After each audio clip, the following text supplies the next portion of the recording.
Nagle promjena vremena itekako mogu da naruše naše zdravlje, a evo saveta kako to da sprečimo. Jedna od najzdravijih namirnica na svetu je svakako beli luk.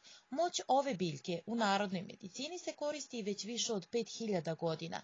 Jedan od najstarijih recepata na svetu jeste onaj sa Tibeta, gdje je tinktura od belog luka bila najmoćniji lek protiv raznih bolesti.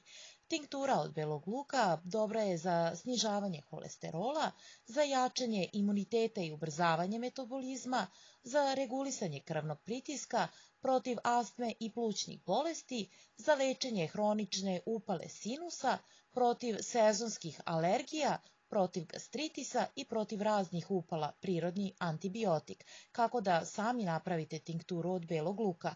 Potrebno vam je 350 grama domaćeg belog luka i 2 decilitra medicinskog alkohola. Postupak. Beli luk ogulite i iseckajte ga na komadiće. Teglu sa poklopcem dobro operite i prokuvajte. Kada se osuši, u nju stavite beli luk, pa zatim alkohol. Teglu zatvorite i stavite u frižider. Svaki dan je barem jednom promućkajte, ali ostavite je zatvorenu 10 dana. Nakon toga procedite mešavinu, pa je vratite nazad i opet prelijte i stavite je u frižider. Tinktura se u obliku kapi stavlja u vodu i pije se 10 dana oko 15 minuta pre doručka, ručka i večere.